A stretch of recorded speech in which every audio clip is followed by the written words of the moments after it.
Vaikom Thekkenada government higher secondary സ്കൂളിൽ ബഷീർ അനുസ്മരണം നടത്തി.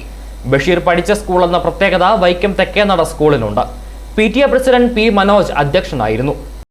വൈക്കം സത്യാഗ്രഹത്തിൽ പങ്കെടുക്കാനെത്തിയ ഗാന്ധിജിയെ ഈ സ്കൂളിൽ നിന്നും കാണാൻ പോയ അനുഭവം ബഷീർ തന്നെ പങ്കുവയ്ക്കുന്നുണ്ട്. യോഗത്തിൽ പാത്തുമ്മയുടെ മകൾ ഖദീജ വിശിഷ്ടാതിഥിയായി. ഹയർ സെക്കൻഡറി അധ്യാപിക മൃദുല യോഗത്തിൽ സ്വാഗതം ആശംസിച്ചു. ബഷീറിന്റെ അക്ഷരങ്ങളിലൂടെ മാത്രം അറിഞ്ഞ ഖദീജയെ കണ്ടതിന്റെ കൗതുകം കുട്ടികളിലുണ്ടായിരുന്നു. യോഗത്തിൽ ഖദീജയെ പൊന്നാടി അണിയിച്ച് ആദരിച്ചു.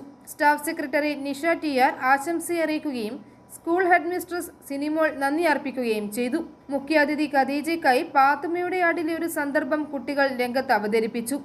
ബഷീറിനോട് ഖദീജ പരമരഹസ്യമായി കമ്മൽ ചോദിച്ച രംഗം അഭിനയിക്കുകയും ആ കമ്മൽ ഖദീജയ്ക്ക് ബഷീർ നൽകുകയും ചെയ്തു. ഇത് തന്റെ ആദ്യ അനുഭവമാണെന്ന സന്തോഷം ഖദീജ പങ്കുവച്ചു. ശേഷം ബഷീറിന്റെ നായികമാർ ഓരോരുത്തരായി രംഗത്തെത്തി. സ്കൂളിലെ എല്ലാ വിദ്യാർത്ഥികളും ഖദീജയെ കാണുകയും സംവദിക്കുകയും ഫോട്ടോ എടുക്കുകയും ചെയ്തു. ബഷീറിന്റെ മക്കളോടൊപ്പം ഇനിയും എത്താമെന്ന് പറഞ്ഞാണ് ഖദീജ മടങ്ങിയത്.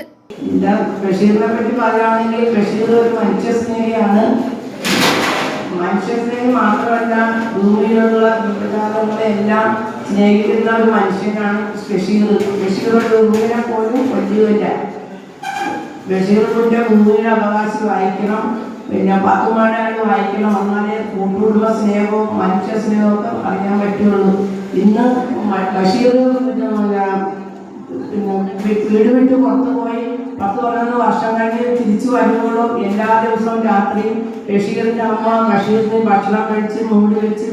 i4 news, Ettumanoor.